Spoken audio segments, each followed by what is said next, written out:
What is up, guys? Beancrew49 here. We are back on the Desolation map. And as you can tell with your own two eyeballs, we are in front of the Coveton dusters yet again. Oh, I feel the motivation, guys. I feel the pangs, the building pangs. It's in deep in my bones, and I want to get this job done because I want to work on other things. You know, I want to move past this Coveton dusters, fun as it is. I really want to work on the downtown, or not the downtown. I do want to work on downtown, but I really want to work on the nightlife section because the nightlife section, for some reason, is just motivating me. It's getting my juices flowing, and I want to work on it. I want to get it done, and it's going to be a PvP mecca. They're going to be coming from all sorts of Minecraft cities. They're going to be descending on Desolation to play the PvP. When that's all said and done, it's going to be exciting. I can't wait for the nightlife section to be done. So, as you can see in here in the Coveton dusters, I've worked a little bit off camera. I've got this restaurant place done a wee bit. And the details are starting to come through. I'm not completely done with the details. Of course, I haven't apocalypsized in here. I figure people would be looting and scavenging the kitchens. You know, they go straight for the kitchens in the post-apocalypse because they're hungry. They're hungry. The McDonald's have stopped pumping out production, so people are looking for food, and so the kitchens are going to be really apocalypsized. I don't think the rest of the Dave & Buster's is going to be too messed up, except for the big wing that's sticking out of it. Okay, so Dave & Buster's is going to be, medium apocalypsized, medium apocalypsated, whatever, okay? So today's Monday, and I'm going to be working on some fast forward builds. I'm going to start in on the bathrooms and just get that done really quickly because you got to have bathrooms. I feel like for your modern realistic builds, if you guys are doing cities and you're doing modern and realistic, don't forget to put in the bathrooms into almost every single building. Think about it. Every single building has a bathroom, right? Almost. Just about. So don't forget to put those in your builds. They can be really small like these. They don't have to be big, lavish, extravagant bathrooms. They just got to be there. Just to give the sense that, okay, this is a real place. It goes a long way towards adding realism. Trust me. A long way. Alright, so I'm going to start in on the bathrooms, then I'm going to work on some arcade machines, and we're going to call that a day, and, this floor of the Dave & Buster's is going to be done by not done, no, there's more to go, but, we're going to have a big chunk of it done by the end of this video. Alright, that's what the luxury of fast forward motion provides us. Oh, baby. Okay, so it is Monday, and it's time to jump into the part of the series that I love the most, the creative question of the week. Last Monday, I talked about, what did we talk about last Monday? The Olympics, and I got no creative questions. I got one, and I was like, what's going on here? Where are all the questions? So later in the week, I asked you guys to ask some questions, and I got a flood. I got a bunch of questions. I got tons of them. Thank you guys for having my back, supporting me with your questions. I had a lot to choose from. I had a few silly ones that I really wanted to answer, but I wasn't sure if I could really talk for 15 minutes about how much wood a woodchuck could chuck. So, sorry, Stormzick. So, I went with a more serious one again. Remember, guys, if you want me to answer a silly question, keep asking silly questions. They don't have to be all serious business, okay? They don't all have to be. If you want them to be, of course, then ask the serious questions, but I can't stress this enough. No questions out of bounds, okay? Just ask away. There's no such thing as a stupid question. Alright, so this week's question comes from Eve C. And she asks, thoughts on the American education system? How it can be improved? Do you think other countries have better education systems? Alright, thank you Eve C for that great question. I thought this was a really timely question. People are back at school, at least in the Northern Hemisphere, or they're about to go back to school, so school is on everybody's mind these days, and I don't blame them.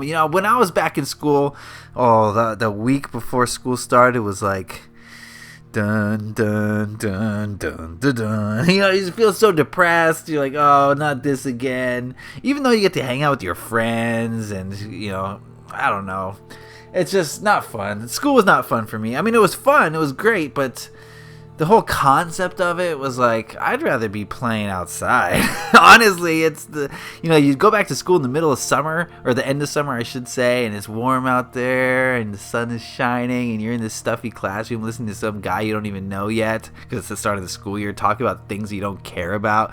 Not to put a negative spin on it, but I'm going to give you guys a positive spin, because that's what I do around here. I keep it positive, but okay, so Eve C is asking, what do I think about the American education system?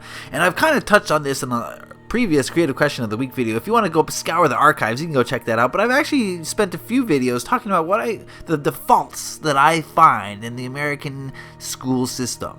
And there's a lot of faults to be found, guys. You know, I'm not the first one to look into these faults or anything, but today I want to kind of take it in a slightly different direction, slightly different angle, to help you guys have some perspective on this new school year. And maybe you can kind of help steer it in a different direction than you've normally gone. That would be my intention, you know, because school is exactly what you make of it.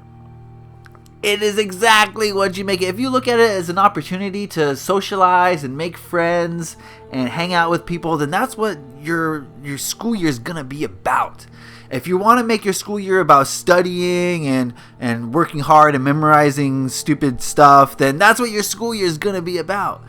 But I think that you can make your school year be very productive for yourself and help you grow if you follow my steps. So first, let me talk about the faults in the American education system that I want to talk about today. And it's this. When you go to school, 95% of your schoolwork, everything you do in school, is a bunch of people telling you bunch of facts. All right, that's mostly what school is. This is how you divide 26 by 972. You know, George Washington had wooden teeth. You know, that sort of thing. Right? They're telling you facts.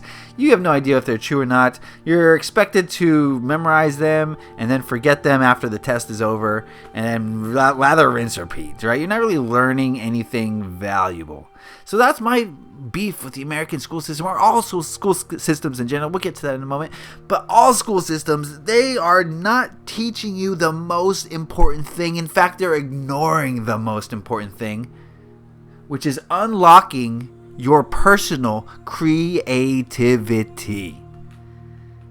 That is the most beneficial, the most productive, the biggest gift you can give a child, is helping him or her to unlock the creativity that is hidden inside of them. And do you know why it's hidden inside of them?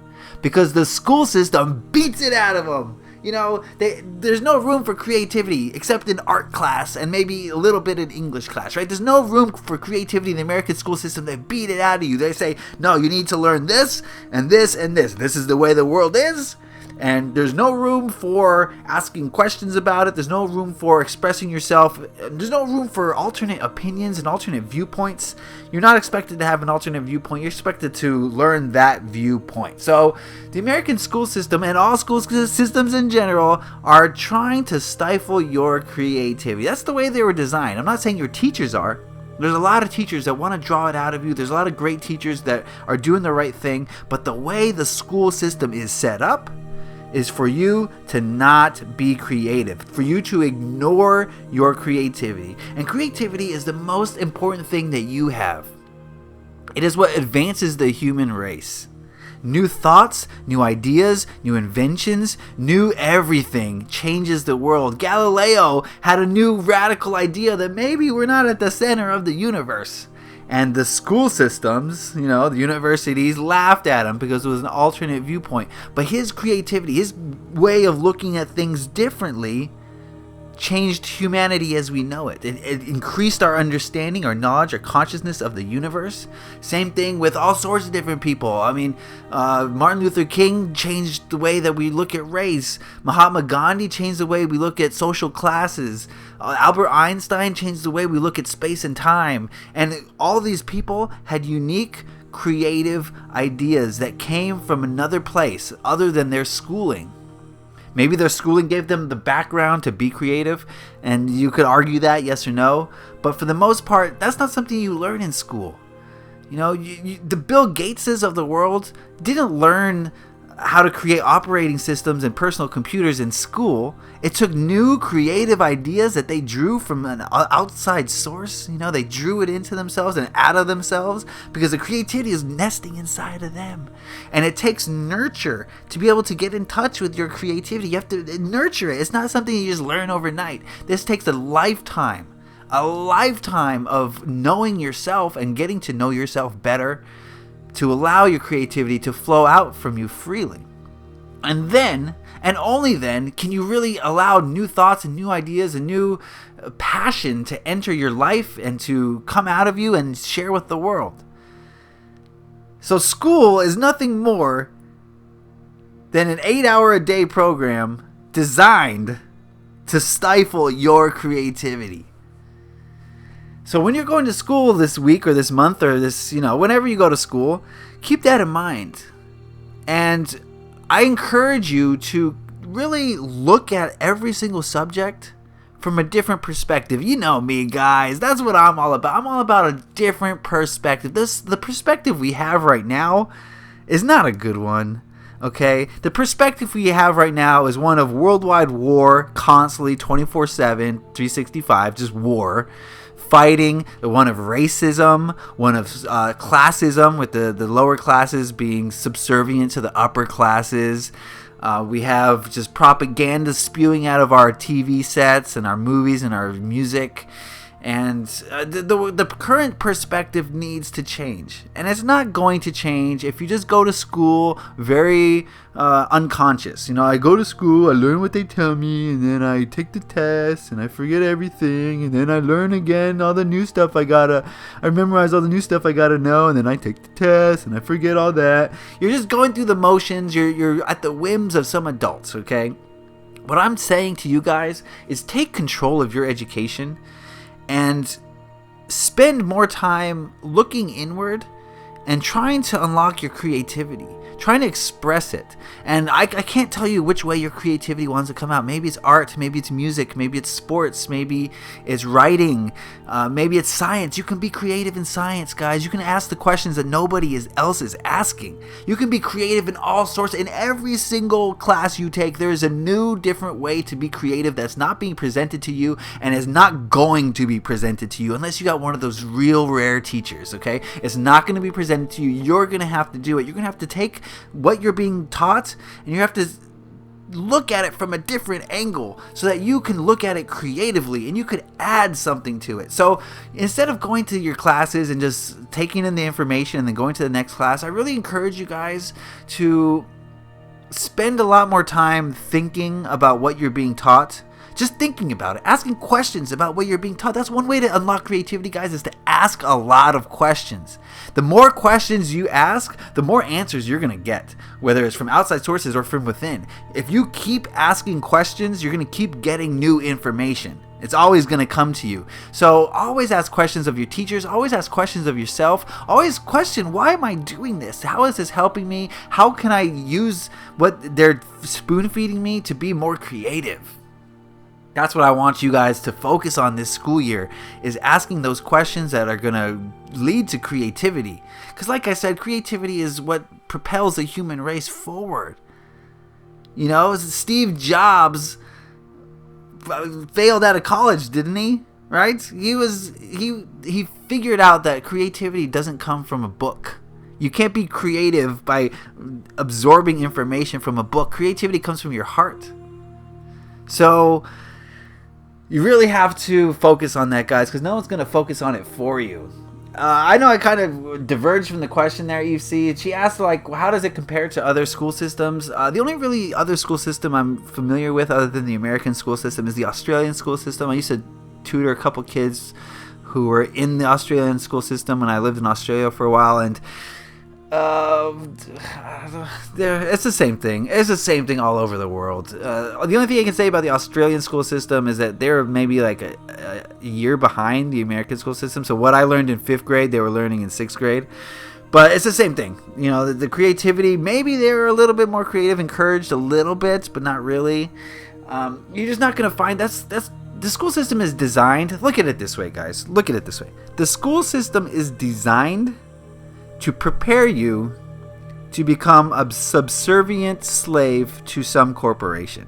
That's what they're doing. They're creating, think of it as a factory line, assembly line in a factory that's preparing workers to go out into the world to make money for some multi-billion corporation. And that's what school is preparing you for. They're not preparing you to create the new technology that's going to change the world. That's not what they want. They don't want people who are going to change the world.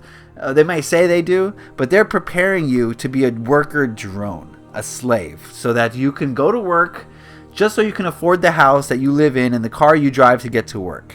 And you're always in debt because they're never going to pay you enough for you to actually make like extra money than you're spending. You're always going to be in debt for your car or for your house. And that's the ideal American citizen, because that propels the corporations forward. That makes the strong corporations stronger and the poor people stuck in their poor cycle. So they're not going to teach you to be creative. The only way you can escape that cycle is to find your own personal creativity. Every single one of you is creative in some extremely unique way.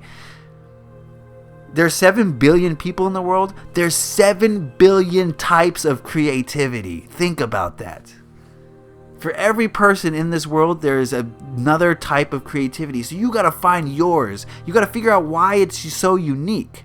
And you got to share it with the world, because there's no other person whose creativity is like yours. Not a single person. So that's why I'm stressing to you guys, don't fall into this trap. The school system is designed to trap you. They convince you that the right thing to do is to get a high-paying job, work 5 days a week, 50 hours a week, 2 weeks off a year. But for the rest of your life, you're just slaving away in some office. That's what they're trying to get you to do. What I'm saying to you is you gotta be creative. Get out of that trap. The only way is through your own personal creativity, because you have something that is so unique that no one else has.